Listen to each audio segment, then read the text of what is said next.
Mateus capítulo de número 19, últimos versículos de 29 a 34. Mateus 19, de 29 a 34.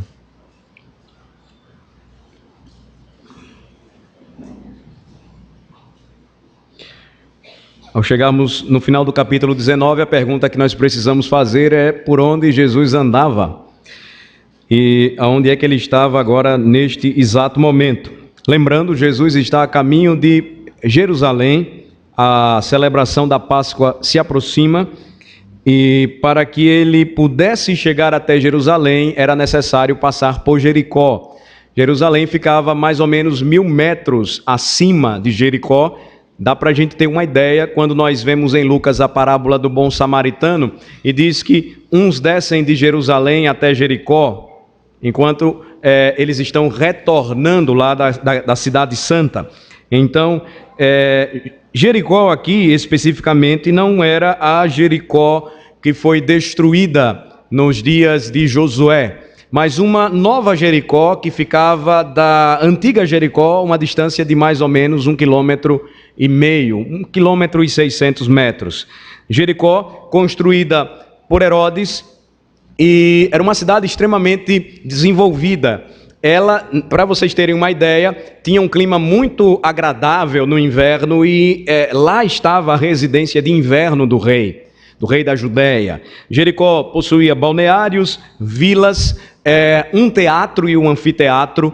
Então, era uma cidade bastante interessante e ela era sempre passagem obrigatória para os peregrinos que seguiam para Jerusalém. Então, Jesus está nesse momento aqui, passando por Jericó e está próxima à sua entrada triunfal em Jerusalém. Então, só para a gente ter uma ideia do contexto e lembrando que ele está caminhando para Jerusalém com uma grande multidão. Então, não somente a multidão que o acompanhava, mas, obviamente, muitos peregrinos que se dirigiam àquele tempo para Jerusalém para a celebração da Páscoa, a Páscoa dos judeus. Então, de 19 a 34, nós temos a última sessão, última parte do capítulo 19, eu peço a atenção dos irmãos para a leitura. Saindo eles de Jericó, uma grande multidão o acompanhava. E eis que 2 cegos, assentados à beira do caminho, tendo ouvido que Jesus passava, clamaram: Senhor, filho de Davi, tem compaixão de nós. Mas a multidão os repreendia para que se calassem. Eles, porém, gritavam cada vez mais: Senhor, filho de Davi, tem misericórdia de nós. Então, parando Jesus, chamou-os e perguntou: que quereis que eu vos faça? Responderam: Senhor, que se nos abram os olhos. Conduído, Jesus tocou-lhes os olhos e imediatamente recuperaram a vista e o foram seguindo. Vamos orar. Senhor, neste instante, o que nós te pedimos é que venhas, Senhor, e abras os nossos olhos para enxergarmos, entendermos a mensagem desta noite. Nós não conseguiremos, Senhor, enxergar além da letra, do texto, se o Teu Espírito não iluminar a nossa mente e o nosso coração. Por isso nós humildemente suplicamos que venhas e abra os nossos olhos. Nós oramos em nome de Jesus. Amém. Então, aqui está o contexto. Lembrando, lá mais à frente, ou lá adiante, capítulo 9, nós encontramos a cura também de cegos. Jesus cura cegos e faz com que estes cegos enxerguem. Não tem nada a ver com este novo acontecimento aqui. Era comum durante o ministério de Jesus curar pessoas. E vejam só que interessante. Jesus, ele cura pessoas, ele faz com que cegos enxerguem, surdos ouçam, mudos possam falar, coxos possam andar. E notem que esse contexto nos apresenta algo que foi comum durante o ministério de Jesus. E não seria diferente ao aproximar-se, ao chegar aqui agora, especificamente próximo do lugar, do local, onde ele daria a prova maior de seu ministério e missão.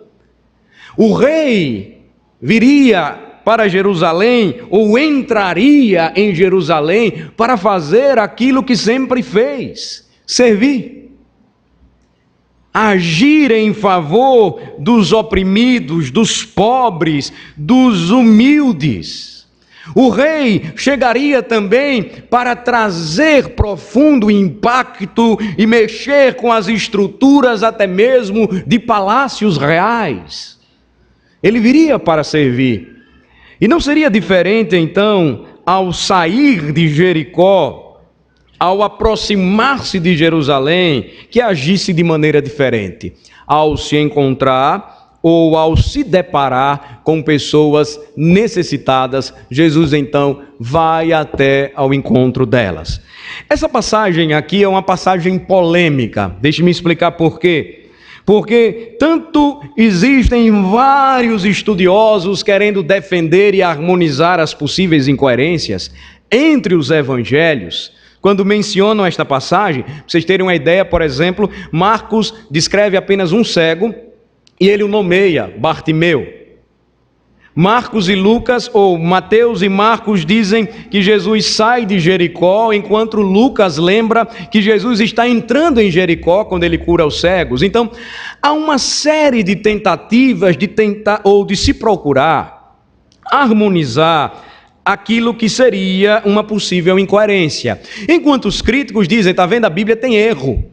Mateus está dizendo que Jesus sai de Jericó quando cura 2 cegos, enquanto Lucas diz que Jesus cura 2 cegos quando entra em Jericó. A pergunta é: quem está certo? Eu não sei.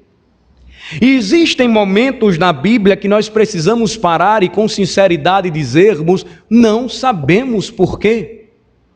O fato é que o registro para os que saem ou para aqueles que entram não apresenta uma incoerência nos relatos, mas mostra como de óticas diferentes ou sob diferentes olhos, o Senhor agiu entrando em Jericó e encontrando-se com 2 cegos, um deles especificamente, chamado por Marcos de Bartimeu, o cego Bartimeu. Ele tinha nome.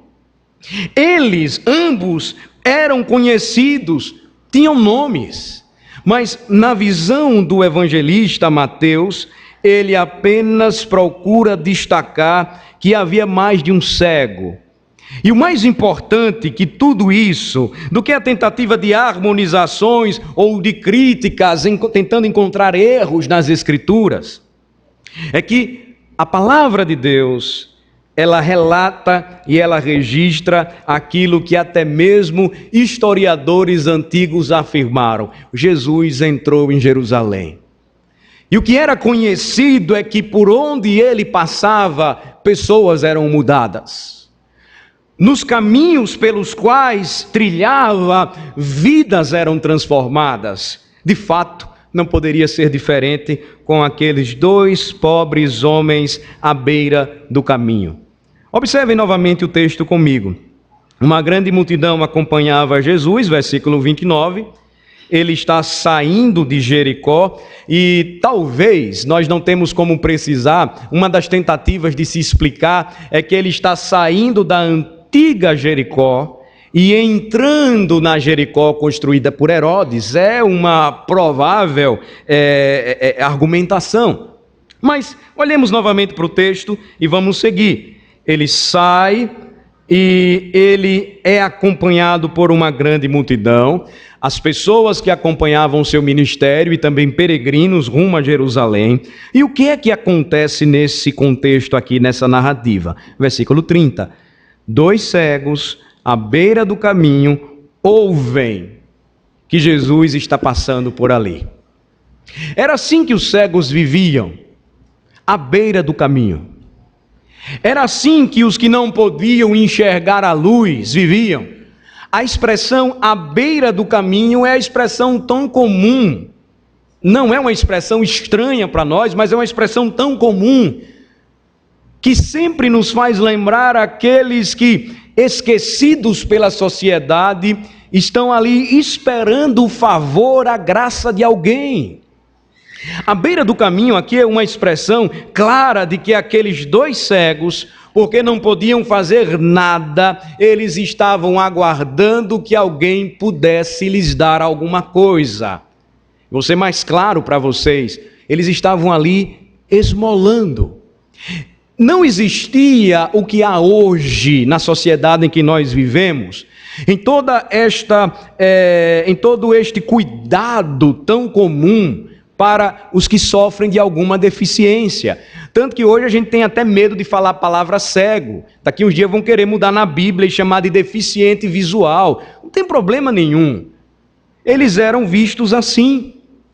E ainda hoje os que não podem ver, quer sejam chamados de deficientes visuais ou cegos, estão acometidos ou foram acometidos de uma enfermidade que não lhes permite enxergar. Mas na sociedade de hoje, todo um cuidado ou toda uma preocupação, ainda que limitada em nosso país, que não beneficia muitos deficientes, existe. Por exemplo, hoje, se você encontrar alguém que não consegue enxergar, e se ele foi cuidado e amparado pelos seus, é possível que você o veja lendo a Bíblia, porque hoje tem Bíblia em braille, que é a linguagem daqueles que não podem ver. Se você entra num elevador hoje e você vai apertar lá o número do andar onde você quer chegar, você vai encontrar alguns pontinhos ali. Não pense que é um detalhe estético, arquitetônico do elevador, não. É para quem não enxerga, ler. Nos dias de Jesus isso não existia. Um cego à beira do caminho era a visão clara e real de alguém que vivia à margem da sua sociedade. Ele estava, ou eles estavam esperando o que sempre aguardavam ou esperavam: a bondade de alguém, a graça de alguém, a esmola de alguém que passava por ali, dos peregrinos rumo a Jerusalém. Mas o que é que acontece? Versículo 30 aqui é claro para nós. Eles estavam assentados à beira do caminho, e quando eles ouvem que Jesus passava por ali, eles começaram a clamar. Eles não podiam ver, mas podiam ouvir. E imaginem toda a propaganda que era feita através daqueles que acompanhavam Jesus, sabendo quem era Jesus e o que fazia Jesus. Então, à beira do caminho, eles começam a escutar que por ali estava passando Jesus de Nazaré. Mas muito mais do que isso, a expressão que eles utilizam em seu clamor revela que de fato eles entenderam, porque o Senhor lhes revelou ao coração, eles compreenderam, porque esta era a expectativa de todo judeu, que por ali não estava passando um simples homem. Como é que eles começam a gritar e a chamar por Jesus? Final do versículo 30, Senhor, Filho de Davi, tem compaixão de nós.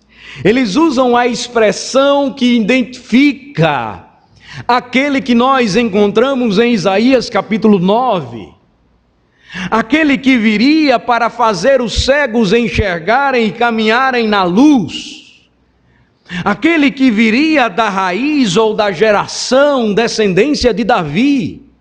Eles clamam e eles chamam pelo nome que está acima de todo nome, reconhecendo o seu título e realeza. É o Rei dos Reis, é o Senhor dos Senhores. E portanto o clamor deles é: Senhor, Filho de Davi, tem compaixão de nós. Mas a multidão, versículo 31, à medida em que ouviam aqueles dois cegos clamarem, começaram a repreendê-los, mandando-os calarem.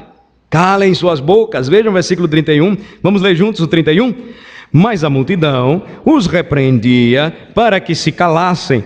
Eles, porém, gritavam cada vez mais: Senhor, filho de Davi, tem misericórdia de nós. Então, as multidões não queriam saber se eles estavam cegos, à beira do caminho. Muitos conheciam, sabiam quem eles eram. Não havia nenhuma preocupação pela cura daqueles dois homens. E olhem, aquela multidão sabia muito bem quem estava seguindo para Jerusalém e o poder e a capacidade que tinha. Agora vejam só, não é um momento marcado, não é uma campanha deflagrada, não é um acontecimento onde todos são chamados para que possam ver o homem que cura e que faz o povo andar e correr e ver e ouvir e falar. É Jesus passando. O seu caminho era aquele. Ele já havia dito o que lhe esperava. Ele iria subir para Jerusalém, ele seria entregue aos principais sacerdotes e aos escribas, eles o condenariam à morte, eles o entregariam aos gentios para ser escarnecido, açoitado, crucificado, mas ele não iria mudar o seu roteiro. Era o caminho. E justamente por este caminho, ou como dentre os belos hinos que nós costumamos ouvir o coro cantar, coro da nossa igreja, por onde Jesus andava, ele fazia o bem. Andava e fazia o bem. Ele não podia mudar isso. Ele não poderia mudar isso. Fazia parte da sua natureza. Ele não poderia mudar aquilo que de fato fazia parte do que ele é. E então os cegos continuam a gritar. E o versículo 31 diz que mesmo repreendidos para que calassem, cada vez mais gritavam, e o clamor deles é o mesmo, é repetitivo: Senhor, filho de Davi, tem misericórdia de nós. A reação de Jesus no versículo 32 é esta: Jesus para, Jesus os chama e Jesus os pergunta: o que é que vocês querem que eu faça? Será que Jesus não sabia? Será que Jesus não conhecia os corações daqueles homens? Será que Jesus não estava percebendo o que é que aqueles dois cegos queriam? Claro que sim. Mas assim como Jesus trata conosco, ele trata com aqueles dois cegos. Ele conhece a nossa necessidade, ele sabe do que nós precisamos, mas ele nos incita a pedir. Pedi e dá-se-vos-á. Buscai e achareis. Batei e abro-se-vos-á. E abri-se-lhe-á. Vejam, Jesus Cristo então para e ele diz: o que é que vocês querem que eu faça a vocês? A resposta deles é rápida, é imediata. Vejam no versículo 33. Senhor, que se nos abram os olhos. Jesus estava seguindo, irmãos, para um lugar onde sempre foi conhecida na história a habitação de Deus, onde Deus se fazia presente, onde Deus se manifestava, onde Deus derramava a sua graça. Jesus estava indo para o lugar onde deveria ser recebido, e na entrada de Jerusalém, com mantos e palmas, o povo cantou: Hosana ao filho de Davi, bendito que vem em nome do Senhor. Mas ele sabia que entraria para morrer, que entraria para ser castigado, humilhado e massacrado por aqueles que ele amou. Mas quando ele ouve a resposta dada por aqueles cegos, não pôde ser tomado mais uma vez de profunda compaixão. A resposta dos cegos é esta, dos cegos de Jericó: Senhor, que se nos abram os olhos, nós queremos voltar a ver, nós queremos voltar a enxergar. Ou nós queremos, na realidade, ver aquilo que nunca vimos, enxergar aquilo que nunca enxergamos. E a reação de Cristo, versículo 34, é condoído, ou seja, tomado de profunda compaixão, sentindo profundamente o sofrimento daqueles homens, Jesus então toca-lhes os olhos e imediatamente eles recuperam a vista e passam a segui-lo. Vejam só o último acontecimento antes da entrada de Jesus em Jerusalém, e que não vai parar por aí, porque quando Jesus entra no templo, ele ainda cura mais gente. Mas como ele é importantíssimo para a nossa compreensão da obra, da vida, obra e missão de Jesus. Jesus então ouve aqueles homens pedindo para enxergar, e o que ele faz? Ele faz com que eles voltem a ver, ou que eles comecem a ver o que nunca viram, provavelmente cegos de nascença. Versículo 34 diz que Jesus toca-lhes os olhos e imediatamente a vista é recuperada. E diferentemente dos primeiros cegos, lá do capítulo 9, que Jesus diz, olha, não contem a ninguém, e era impossível que isso acontecesse, eles saem contando e contando e contando. Jesus agora não os impede que o seguissem. Diz o final do versículo 34, que eles recuperam imediatamente a vista e eles entram em Jerusalém com Jesus. Diz aí o texto, e imediatamente recuperaram a vista e o foram seguindo. Na sequência do texto, o que é que nós vamos encontrar e o que é que nós vamos ver? Nós vamos ver Jesus entrando em Jerusalém. Nós vamos ver Jesus então entrando no lugar onde ele iria sofrer e morrer em favor do seu povo. E na realidade nós não vamos tratar especificamente do capítulo 21 nesta noite. Mas eu queria lembrar a vocês e focar aqui com vocês este último milagre realizado por Jesus. E a relação que há entre nós e este acontecimento aqui marcante. A relação que existe entre o milagre e a gente hoje. Muito mais do que fazer homens enxergarem. Jesus Cristo veio ao mundo para fazer com que os homens que enxergam pudessem vê-lo. Deixe-me explicar isso melhor. O que seria mais importante para você? Um câncer com Cristo ou uma vida saudável sem Cristo? Resposta difícil para muitos.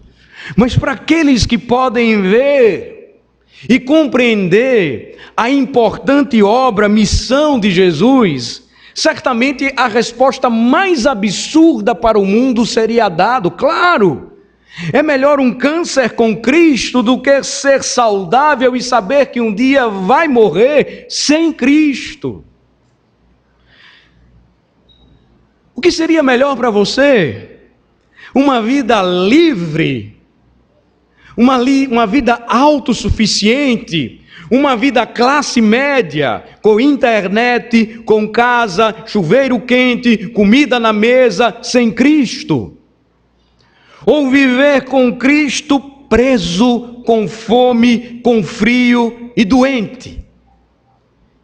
Os olhos deste mundo enxergam diferente e diziam, pastor, melhor é viver bem sem Jesus, porque já pensou preso, sem comer, sem beber, sem poder viver e gozar da liberdade.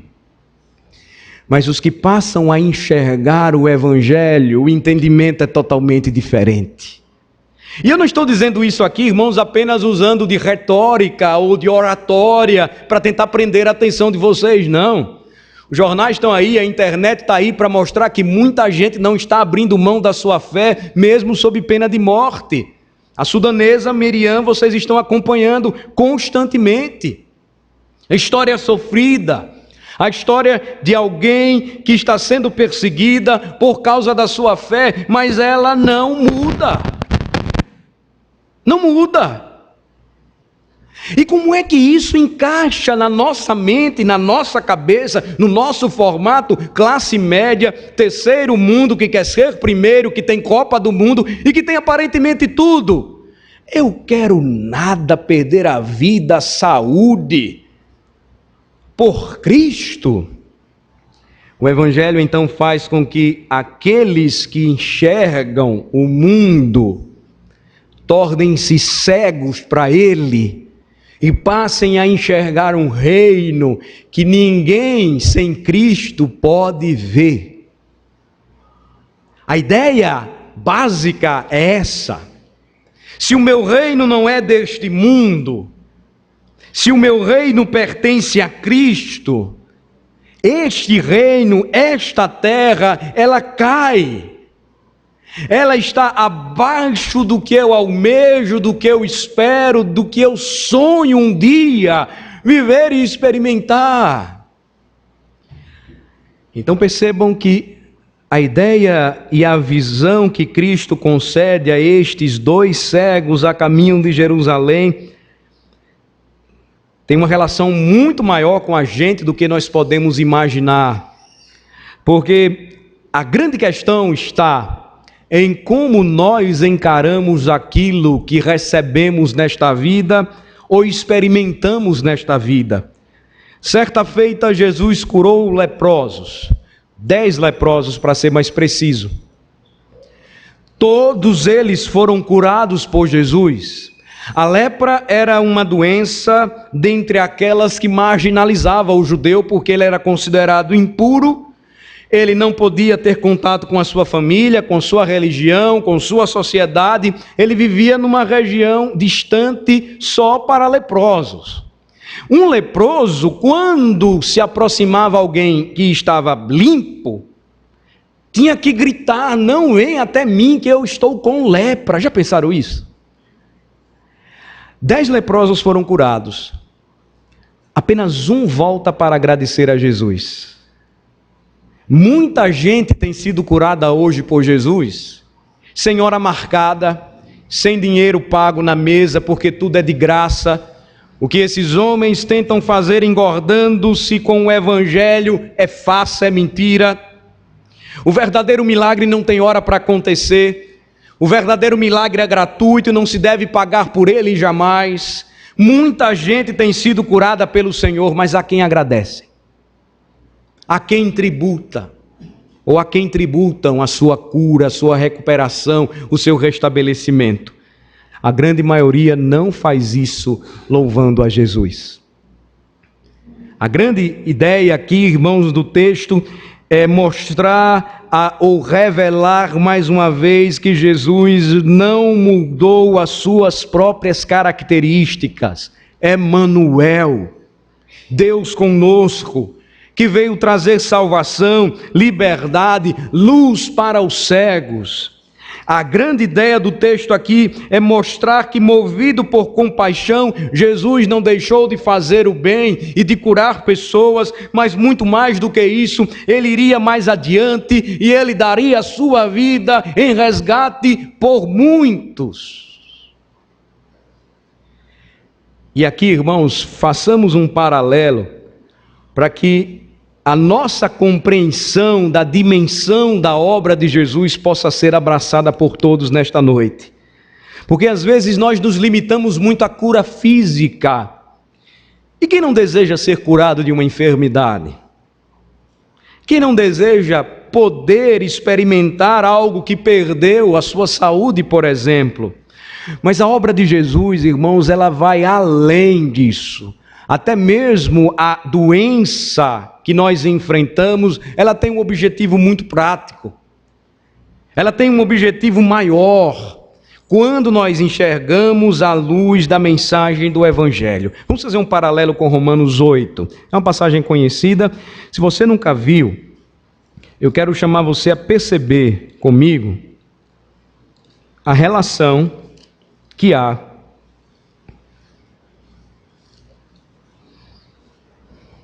a partir do versículo de número 18.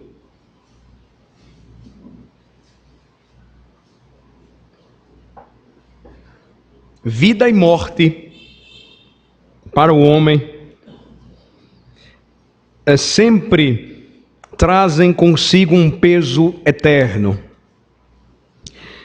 E Romanos 8, quando o apóstolo fala a respeito do sofrimento, observem a aplicação que ele vai fazer e nós vamos perceber isto. Aqueles cegos morreriam e de fato morreram, mais à frente, nós não sabemos quando. Mas o encontro que eles tiveram com Cristo, a expressão de fé deles, chamando Jesus da maneira correta, pelo termo correto, reconhecendo quem estava entrando em Jerusalém, perto de entrar em Jerusalém, é que muda tudo. Vejam só, Romanos 8, a partir do versículo 18, eu peço a atenção de vocês. Porque, para mim, tenho por certo que os sofrimentos do tempo presente não se podem ou não podem ser comparados com a glória a ser revelada em nós. A ardente expectativa da criação aguarda a revelação dos filhos de Deus. Pois a criação está sujeita à vaidade não voluntariamente, mas por causa daquele que a sujeitou, na esperança de que a própria criação será redimida do cativeiro da corrupção para a liberdade da glória dos filhos de Deus. Porque sabemos que toda a criação, a um só tempo, geme e suporta angústias até agora. E não somente ela, mas também nós que temos as primícias do Espírito, igualmente gememos em nosso íntimo, aguardando a adoção de filhos, a redenção do nosso corpo. Porque na esperança fomos salvos. Ora, esperança que se vê não é esperança, pois o que alguém vê, como espera. Mas se esperamos o que não vemos, com paciência o aguardamos. Aí acompanhem o raciocínio do apóstolo Paulo e percebam como a ligação daqueles que passam a enxergar a Cristo. Esta percepção vai além de qualquer outro sofrimento nesta terra. Versículo 26, também o Espírito semelhantemente nos assiste em nossa fraqueza, porque não sabemos orar como convém, mas o mesmo Espírito intercede por nós sobremaneira com gemidos inexprimíveis. E aquele que sonda os corações sabe qual é a mente do Espírito, porque segundo a vontade de Deus é que ele intercede por nós. Agora leiam comigo os versículos de 28 a 30. Vamos lá? Sabemos que todas as coisas cooperam para o bem daqueles que amam a Deus, daqueles que são chamados segundo o seu propósito. Porquanto aos que de antemão conheceu, também os predestinou para serem conformes à imagem de seu Filho, a fim de que ele seja o primogênito entre muitos irmãos. E aos que predestinou, a esses também chamou. E aos que chamou, a esses também justificou. E aos que justificou, a esses também glorificou. Conhecendo a Cristo, nós passamos a enxergar aquilo que não víamos. A nossa visão de mundo é transformada, porque o nosso coração agora, rendido a Cristo e novo, entende, compreende que o nosso reino não está aqui. Que a nossa satisfação, ainda que experimentemos uma satisfação temporária, não é plena neste mundo. Que aquilo que os homens enxergam, na realidade é aquilo que não deveríamos ver, porque o que deveríamos enxergar vai além destas coisas. E aí como perceber ou entender até mesmo o sofrimento pelo qual nós passamos? Como ver e como entender, por exemplo, um homem honesto, um homem crente, um homem que serve ao Senhor desde a sua tenra idade, acometido de um câncer ou acometido de uma enfermidade em um hospital, uma mulher doente, enferma, prestes a morrer, sendo crente, um homem fiel, sendo morto na frente dos seus pais por causa da sua fé. Como entender e enxergar essas coisas? Sabemos que todas elas cooperam para o bem daqueles que amam a Deus, daqueles que são chamados segundo o seu propósito. A visão muda. E aí, quando vocês caminham um pouco mais comigo, porque a nossa salvação está em Cristo, porque a nossa justiça pertence a Ele, porque Ele nos deu uma nova vida e uma nova visão, e nós podemos enxergar além. A partir do versículo 31, então, diz o apóstolo: que diremos, pois, à vista destas coisas? Diante de tudo isso, se Deus é por nós, quem será contra nós? Aquele que não poupou o seu próprio filho, permitindo-o entrar em Jerusalém, sabendo o que aconteceria com ele, permitindo que ele fosse até a cruz para derramar o seu sangue por nós, permitindo que ele fosse cuspido, esbofeteado, xingado, humilhado, nu, na frente de todos. Aquele que não poupou o seu próprio filho, antes por todos nós o entregou, porventura não nos dará graciosamente com ele todas as coisas? Quem intentará acusação contra os eleitos de Deus? É Deus quem os justifica. Quem os condenará? É Cristo Jesus quem morreu, ou antes quem ressuscitou, o qual está à direita de Deus e também intercede por nós. Quem nos separará do amor de Cristo? Será tribulação, ou angústia, ou perseguição, ou fome, ou nudez, ou perigo, ou espada? Como está escrito: por amor de ti, somos entregues à morte o dia todo, fomos considerados como ovelhas para o matadouro. Quem nos separará do amor de Cristo? Até mesmo o sofrimento, aquele que Cristo disse que Tiago e João, eles não suportariam tomar, o cálice do sofrimento, passaria a fazer parte dos que receberiam visão espiritual para compreender o propósito maior por que nós fomos criados. Versículo 37, em todas estas coisas, porém, somos mais que vencedores, por meio daquele que nos amou. Leiam comigo juntos os versículos 38 e 39. Vamos ler. Porque eu estou bem certo de que nem a morte, nem a vida, nem os anjos, nem os principados, nem as coisas do presente, nem do porvir, nem os poderes, nem a altura, nem a profundidade, nem qualquer outra criatura poderá separar-nos do amor de Deus que está em Cristo Jesus, nosso Senhor. Esta é a certeza do crente.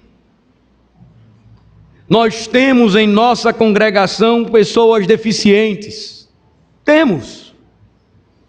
Mas nós temos pessoas em nossa congregação deficientes, mas que enxergam aquilo que você com saúde ainda hoje não consegue ver.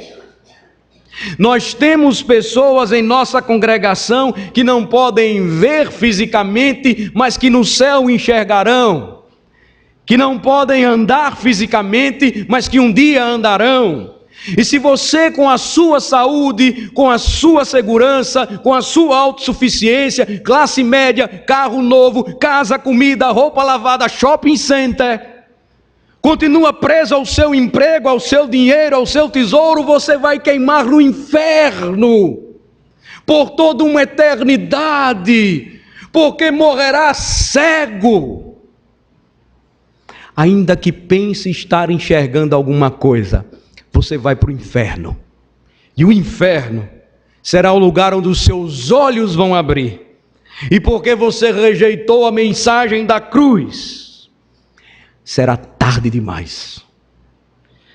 A percepção, a visão que Cristo dá ao homem, porque transforma o seu coração, faz com que ele esteja convicto e certo de que nem a morte pode separá-lo do amor de Deus que está em Cristo Jesus.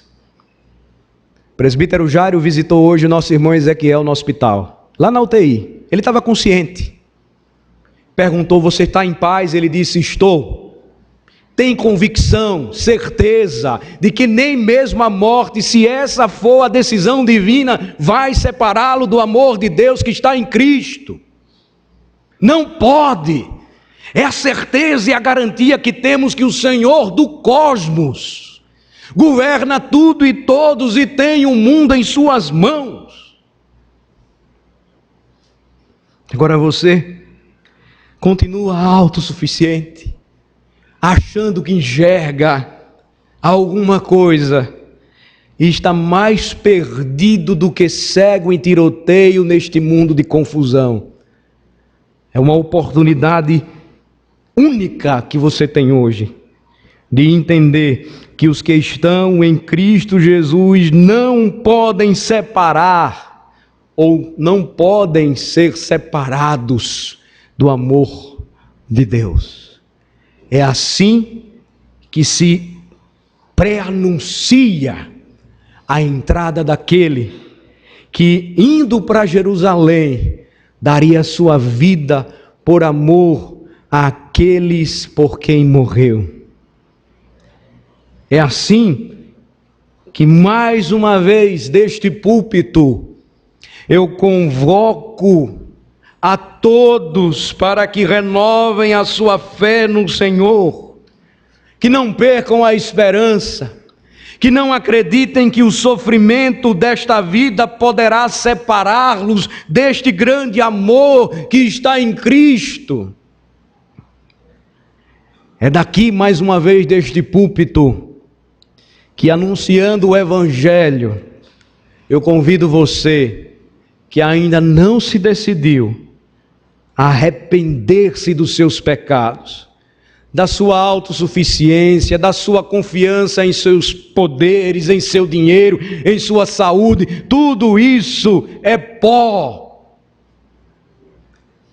Eu convido você a fazer aquilo que todo pecador deve fazer ao ouvir a mensagem do Evangelho.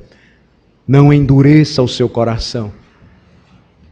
Creia em Jesus Cristo, arrependido dos seus pecados, e assim como aqueles dois cegos, clame: Jesus, filho de Davi, tem compaixão de mim, tem misericórdia de mim. E é disso que nós precisamos.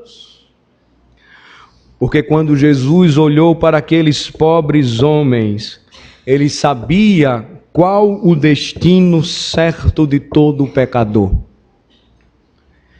E a misericórdia, então, em ação, dá àqueles homens o que eles não mereciam: visão. A misericórdia de Deus ainda concede a nós que não merecíamos ver visão, para enxergar, para crer, para ter uma vida diferente e nova, para mudar de vez a nossa perspectiva, para compreender que o nosso tesouro não está neste mundo, para saber enfrentar todos os problemas e dificuldades da vida e toda a medida do sofrimento, para lembrar que o tempo de Deus não é o nosso tempo e que Ele jamais marcará lugar, campanha, local para fazer aquilo que pertence somente ao seu poder e soberania. Lembre-se disto e não saia daqui nesta noite sem orar e clamar ao Senhor, assim como aqueles dois cegos, por visão, para enxergar aquilo que nenhum homem pode ver se Cristo não abrir aos olhos do seu coração. Vamos orar. Senhor nosso Deus, Pai de muitas misericórdias, acabamos de ver mais uma demonstração do amor de Cristo, aproximando-se da morte. Ele ainda derrama da sua graça e do seu amor sobre todo aquele que clamava por misericórdia. Ele não mudou. Ele é o mesmo, ontem, hoje e sempre. E é por isso, Senhor, que esta mensagem continua sendo viva. E é por isso, ó Senhor, que a graça continua sendo graça. Não pode ser comprada ou vendida, mas é ofertada através da pregação do Evangelho, para que os homens escutem e, escutando, clamem por visão, assim como aqueles dois cegos, visão espiritual, para que possam enxergar e ver a glória do Senhor revelada em Cristo, e ver a glória do Salvador, maravilhoso Conselheiro, Deus forte, Pai da eternidade, Príncipe da paz, que veio trazer luz à escuridão, que veio trazer salvação aos que estavam perdidos. Que ninguém, ó Senhor, saia daqui nesta noite sem experimentar desta graça maravilhosa que cura, que liberta, que transforma a nossa vida. Tem, Senhor, compaixão de nós. Tem compaixão daqueles que ainda continuam cegos. Faz com que eles enxerguem. Tem compaixão de nós quando somos homens de pequena fé e de pouca visão e esquecemos que grandes coisas o Senhor tem feito por nós, e eis a razão por que deveríamos viver sempre alegres, porque nada neste mundo e nem mesmo no porvir poderá nos separar do teu amor que está em Cristo Jesus. Eis a razão, Senhor, porque temos a esperança e a fé, e que podemos aguardar um novo céu e uma nova terra, uma nova era, uma nova criação, um reino celestial. Eis a razão, Senhor, porque assim como aqueles peregrinos rumo a Jerusalém, passando com Cristo, nós caminhamos para Canaã celestial. É no nome de Jesus que nós oramos. Amém.